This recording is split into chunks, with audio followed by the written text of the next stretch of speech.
Voilà, donc chez Benoît, qu'est-ce qu'on peut observer? Évidemment, il est kiné. Donc, qu'est-ce qu'il va essayer de faire? Bien respirer. Ah oui. Donc voilà, l'observation qu'on fait, c'est un peu le rythme, c'est la montée ou pas au niveau du ventre. C'est est-ce qu'il y a une respiration thoracique? Ça va, regardez l'analyse. Bon, et en tête, quoi? Ben, c'est le mouvement thoracique haut. Ça va. Donc, le mouvement en bras de pont, le mouvement hanche de saut. Ça, si on peut observer, c'est pas mal. Et puis, alors, évidemment, est-ce qu'il y a montée, descente au niveau du ventre? C'est sûr, s'il y a une bonne respiration abdominale, on va voir ce ventre monter, descendre. Ça va? Ça, c'est du global. Voilà, pourquoi est-ce qu'il vient? Alors, la position thorax, hein, vous avez des personnes qui ont des thorax bien ouverts. Ça, c'est ce qu'on appelle les ailerons cigaux. Ça va? On a l'impression qu'on a un thorax comme ceci. La position, on a la position, donc il y a le thorax assez développé. Comme moi, par exemple, d'autres ont des thorax beaucoup plus serrés. La position de la planisque xiphoïde aussi. Comme ceci, comme ci, droite, gauche, ça, évidemment, exprime des tensions. Ce qu'on a surtout vu ici au cours, c'est bien l'angle xipho-costal à gauche. Ça va? Donc ça, c'est là vraiment que ça nous intéresse, c'est évidemment la tension du cardiaque va être exprimée là. Le cardiaque, là. Ok? Donc c'est le test de Manson que j'ai fait tout à l'heure. Hein. Donc ça fait partie aussi du diaphragme. Donc, vous allez voir que simplement en massant le diaphragme, vous avez déjà certaines conclusions. Hein, on va le faire tout à l'heure, puisque à l'endroit où on a l'impression que ce diaphragme n'est pas régulier, on a l'impression que c'est rugueux, qu'il y a des tensions, ben là il est clair qu'on va faire le lien avec l'organe correspondant à la zone. Voilà l'observation. On en a parlé tout à l'heure, respiration thoracique haute, respiration abdominale, respiration alternée, respiration queue. Voilà. Donc c'est bien observé parce qu'après le traitement, est-ce qu'on aura la même respiration? Hein? Après on va regarder plus au niveau des hémicoupoles. Alors c'est là que ça va devenir intéressant, ce qu'on fera cet après-midi. C'est maintenant analyser les hémicoupoles. Par exemple, il vient pour une PSH à droite, où je ne peux rien faire, c'est un peu ce que je voulais vous apprendre aussi, c'est que beaucoup de PSH, plus on fait au niveau de l'épaule, plus ça empire. Ça j'ai remarqué, il y a un bel exemple qu'on verra tout à l'heure. Donc ça veut dire qu'à un moment donné, on oublie cette épaule, on oublie l'articulaire, et voir s'il n'y a pas une influence ailleurs, liée par l'anatomie. Si je vous ai donné un petit peu le trajet d'une nerf sous clavier, c'est qu'il y a une raison. Alors, évidemment, ça va être en regard des hémicoupoles. Donc, on a un diaphragme côté droit, côté gauche. Vous allez placer au niveau de la 10e côte toutes les mains entre ténar et hypoténar et les pouces orientés vers l'ombilic. Et là, on va lui demander d'inspirer. On va un petit peu voir, voilà, il le fait très bien au niveau abdominal, et d'expirer. Donc regardez un peu monter, descendre des pouces. Ce que vous pouvez faire, c'est simplement analyser quelques fois pour apprivoiser le tissu en lui demandant rien du tout. On analyse. Une mobilisation viscérale qui se fait à droite. Et puis je peux lui demander, maintenant tu vas inspirer à fond. Inspire. Pas fin. Expire. Alors on expire bouche ouverte. Je vais savoir s'il a mangé de l'ail ou pas. Inspire. T'as pas mangé que de l'ail. Hein?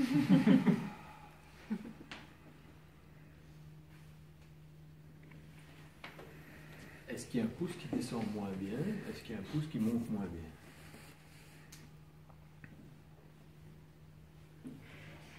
Inspire. Donc évidemment, on doit être en contact le plus possible de la peau. On ne doit pas influencer, mais on doit quand même être guidé par ce qu'on a en dessous. J'ai l'impression qu'à droite, mon pouce s'enfonce moins qu'à gauche lors de l'expire. Mais attention. Pourquoi faire attention? Les organes, ici c'est un organe, là c'est un viscère.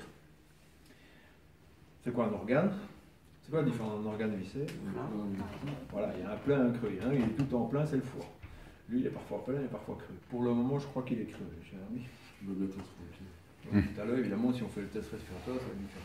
Alors maintenant, ouais, mais, ok, c'est quoi? Il faut regarder le pouce qui monte le plus ou le pouce qui descend le moins. Donc, ça veut dire, est-ce que j'ai un diaphragme qui descend bien ou est-ce que j'ai un diaphragme qui remonte pas bien? Comment est-ce qu'on pourrait savoir si je suis plus dans une limitation dans la phase expiratoire ou une limitation dans la phase inspiratoire? Oui.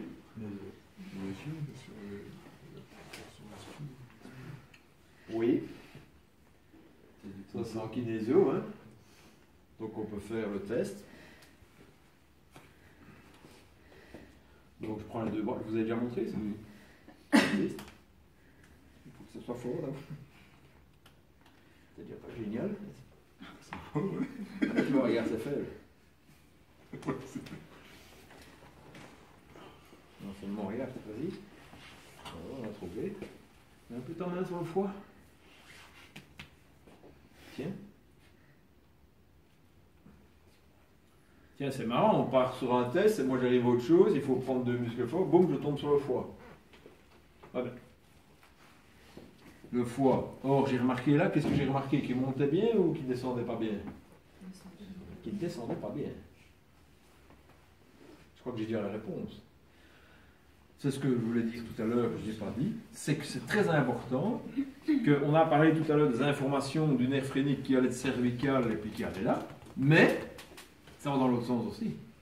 Ça veut dire que c'est la personne qui a un souci viscéral, l'information va être traduite au niveau du diaphragme, et cette information va retourner au niveau cervical.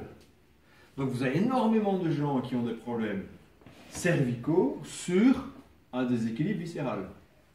Classique chez le secrétaire. Chez la secrétaire, d'ailleurs, quand elle vient au boulot, elle vient avec sa bouteille d'évian, sa petite salade, c'est sur une yogourt. Taille fine. C'est classique. Donc c'est quoi la caractéristique chez la secrétaire au niveau de son boulot? C'est quoi? Elle vient penser à ça. Elle vient pour une douleur dans le membre supérieur, c'est classique. Ou dans la nuque. Hein? Le téléphone. Ou la souris. Il faut aller plus loin. Hein. C'est la position. Elle est comment, la secrétaire? Elle est debout, elle est assise. Quand on est assis, qu'est-ce qui se passe? On comprime tout. Ah, on comprime tout. Est-ce que le diaphragme fonctionne bien quand on est assis? Ben non. C'est le premier élément. Donc, ça veut dire que son diaphragme, il reste en haut, il ne descend pas bien. Le brassage, là, il n'y est plus. Donc, c'est pour ça qu'elle prend de l'eau, c'est pour ça qu'elle prend de la salade, taille fine. Donc, elle a des problèmes digestifs. Donc, si vous interviewez un peu le secrétaire, tiens, c'est quoi? Oh, moi, j'ai du mal au moment, une sang grosse, machin, alors qu'elle est comme ça. Mais à l'intérieur, il y a des choses qui ne vont pas. Ah oui. Bon, donc, il y a déjà une information, et alors, tu as dit, il y a le téléphone, il y a quoi d'autre? L'écran. La position. Mais ça, c'est les petits plus pour moi. Ça va? Donc, ça veut dire que c'est là l'essentiel. C'est certain que c'est là. Et c'est ça qu'il faut se dire. Donc, chez elle, voilà des gens à risque, c'est viscéral, c'est le diaphragme. Le reste, c'est le petit plus. Pour moi, c'est la goutte qui fait déborder le bas. La position. C'est pour ça, voilà, on le dit. C'est pour ça, première chose, tu soignes une secrétaire, il va dire, ok, toutes les 1h30, toutes les 2 heures, tu sors de ton, tu vas marcher. Ah, tu dois aller à l'étage porter un dossier à ton patron, comme on dit, bah, tu prends les escaliers, tu vas pas à l'ascenseur. Donc, c'est sûr, certain qu'il n'y a plus ce péristaltisme, que ce soit estomac, que ce soit machin. En plus, elle se plaignent d'aigreur. Classique, elle mange du yogourt. Elle mange le fromage du yogourt. C'est classique. Ça va? Donc là, c'est très important. On a l'information qui vient d'en bas. Donc, il y a un déséquilibre là, il va être traduit au niveau de la nuque. S'il est traduit au niveau de la nuque, vous avez des contractures musculaires au niveau de la nuque, on va en parler. Bon, c'est la NCB. Voilà. Et elle se plaint parce qu'il y a la souris aussi. Il y a le problème de souris. Oui, mais la souris n'est aussi que le petit plus. Et c'est là, il y a là le souci. Donc, c'est le diaphragme. C'est le système viscéral. C'est le canal carpien, voilà, c'est ça. Des faux canaux carpiens, il y en a. On opère, un an après, ça arrive. C'est pas vraiment un canal carpien, ça vous allez voir avec Guy, vous l'avez déjà vu. Ça va? Donc, quelque part, j'ai envie de dire, si ça ne descend pas bien, tu inspires, expire.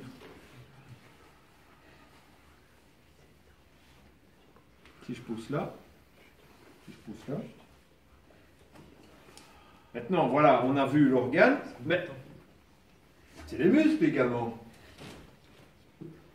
Est-ce qu'on a beaucoup de muscles expirateurs? Donnez-moi les muscles expirateurs. Hein? C'est les abdominaux. Les intercostaux internes et carré de long. Donc, tout le reste, c'est tous des muscles aspirateurs. Qu'est-ce qu'on a comme grosse lésion? Moi, j'ai reparti du temps. 75%, 80% des lésions d'inspire. C'est des lésions d'inspire. Ça va? Est-ce qu'il y a beaucoup d'abdominaux ici? Est-ce qu'il y a des abdominaux? Hein? Qu'est-ce que ça dit? Est-ce qu'il y en a? Qui a des abdominaux? J'ai reparti de 900 dans un patient. Donc, ça voudrait dire, testons, voyons un peu la souplesse de mes inspirateurs. Donc, ça veut dire que si, ça c'est toujours pour répondre, ouais, mais je dois regarder ce qui va bien vers le bas ou ce qui va bien vers le haut, ou bien l'inverse. Donc, il faut conforter ça avec les muscles inspirateurs, évidemment. Donc, ici, qu'est-ce qu'on a comme gros muscle inspirateur? Ça, c'est seconde, le diaphragme, c'est principal. Donc, grand pectoral, petit pectoral, grand dorsal. Donc, on pourrait mettre en étirement ces muscles-là. Et on va voir. Donc, on est parti dans l'échelle. Hein. Donc là, il pourrait très bien dire, soit simplement quand j'écarte le bras, on peut très bien savoir si on a affaire à un grand pectoral qui est rétracté, ou bien un grand pectoral qui est rétracté, ou un grand dorsal. C'est l'histoire du bras, simple. J'écarte le bras. Si là, ça monte vite, c'est qu'on a une rétraction du grand pectoral. Au contraire, si là, ça s'écarte vite, c'est qu'on a sans doute une rétraction du grand dorsal. Ça va? Donc, on fera la corrélation entre, évidemment, ce qu'on sent et les muscles, notamment inspirateurs, dans ce cas-ci. Mais il est bien certain que ces muscles, ils sont comment s'ils les testent? Il est faible. Vous avez vu, le grand dorsal? Le grand pectoral, il est faible. Ouais, mais c'est un muscle métamérique. Pourquoi est-ce qu'il est faible?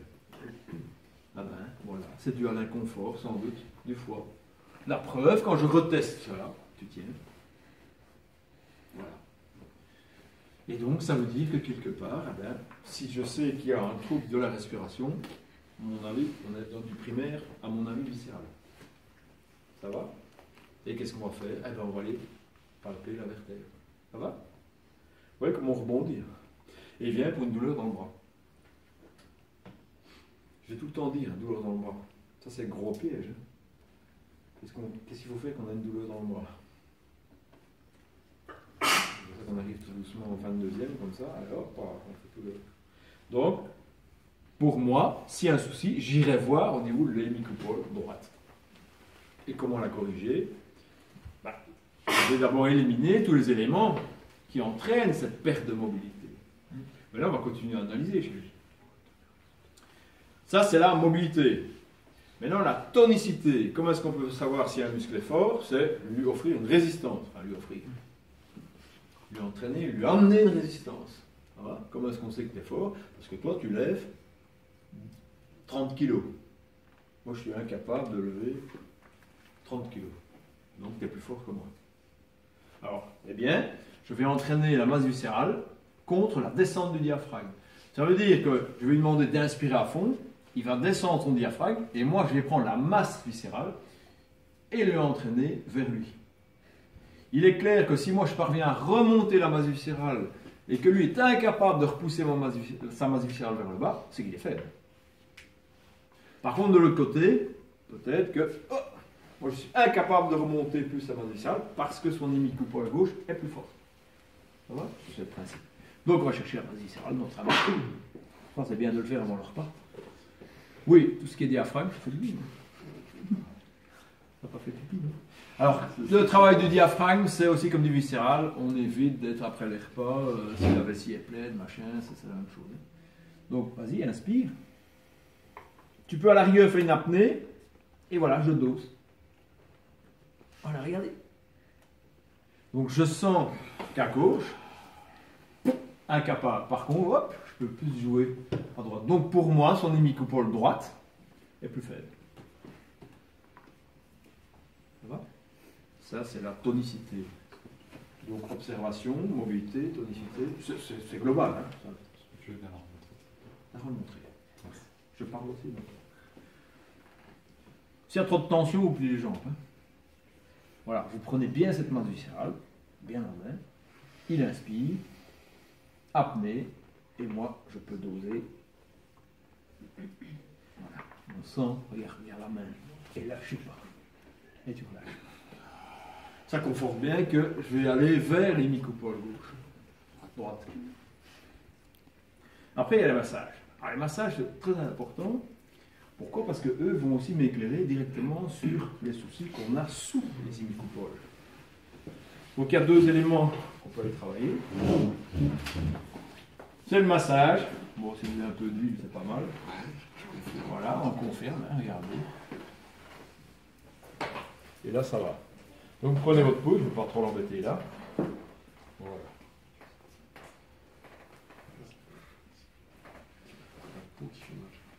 Ben oui, ça va être point. Ah, j'ai pas les points. Oh, j'ai mis de l'huile. Bon, peut-être. Je tiens de l'huile. On a de l'huile ici? Non, de l'huile. Voilà, vous massez. Ramenez comme ceci. C'est mieux ça. Tout est bon, c'est comme dans le. Ici, comme ça. C'est ce que j'aime bien te faire, t'inspires, expire. Inspire. C'est cool aussi. Oui, fais des trucs. Ma remonte en tonicité. T'as de l'huile? T'as un peu d'huile? Pas de fini, ça. L'huile d'olive, l'huile de. J'ai mon dans l'eau. Pas à boire.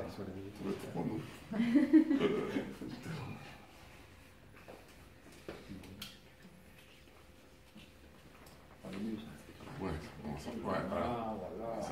C'est pas moins douloureux quand même. Chochotte.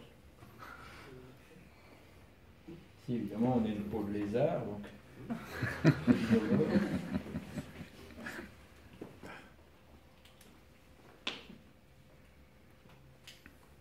Non, vraiment, ça cage thoracique, je sais. Beaucoup plus bas.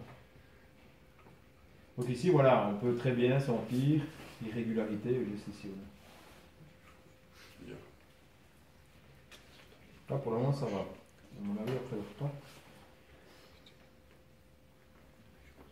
Voilà, on prend le temps de masser.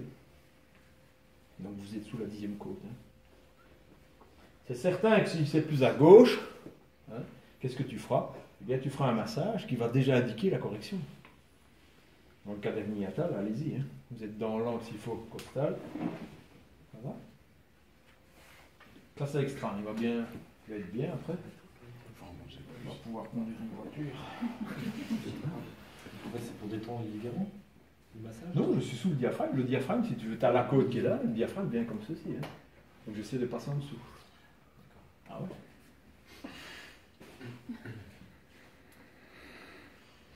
Donc, n'oublie pas ton diaphragme, il fait ça, la côte, il vient comme ceci.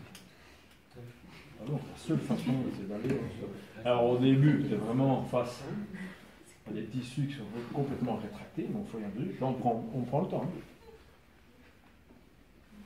Voilà, donc ça c'est le travail antérieur du diaphragme. Quelle fille.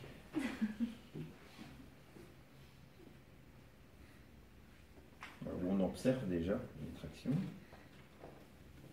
Ça va mieux? Alors, la zone que vous pouvez aller aussi chercher, c'est l'arcade du psoas. Donc, il y a deux façons de travailler. Une façon de travailler sur le ventre et en assis. Tu peux te mettre sur le ventre.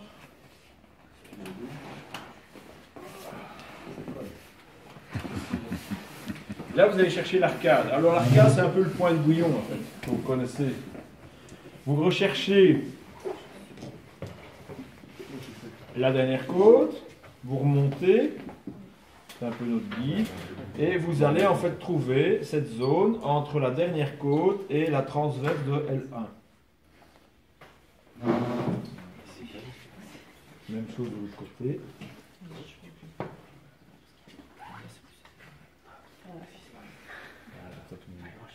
Donc tu es entre la dernière côte et la transverse de L1. Donc ta côte fait comme ça. La transverse de L1 fait comme ça. Et tu es au milieu. Donc ton guide c'est la dernière côte. C'est le point de bouillon. Quel côté c'est le plus sensible? Aucun des deux. Tu inspires. Alors qu'est-ce qu'on fait? On lui demande d'inspirer, d'expirer. Lors de l'expiration, on enfonce vers médian et crânien.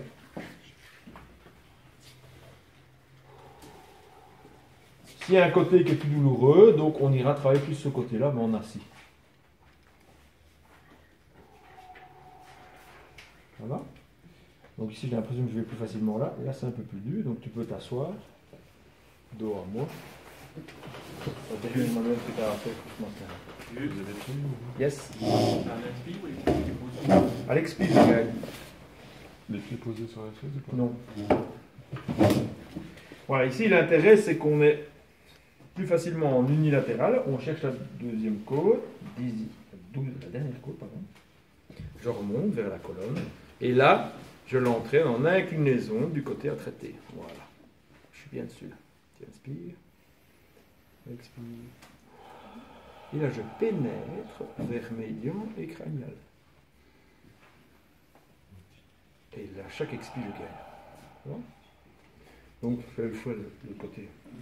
Donc, c'est l'inhibition, l'arcade. Carré de, j'ai dit psoas tout à l'heure, c'est carré des lombes. Psoas, on ne saura pas. J'aime pas. Carré des lombes. Ah, c'est l'arcade du carré. L'arcade du carré des lombes. J'ai dit psoas.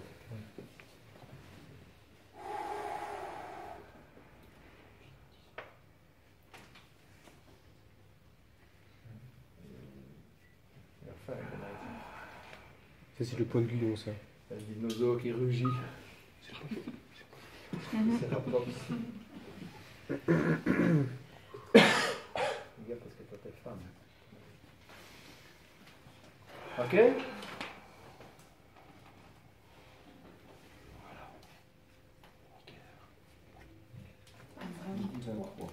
Nickel. On a fait de la place. On peut y aller. Il dit 30, le temps de faire la route, nickel. On va faire la route.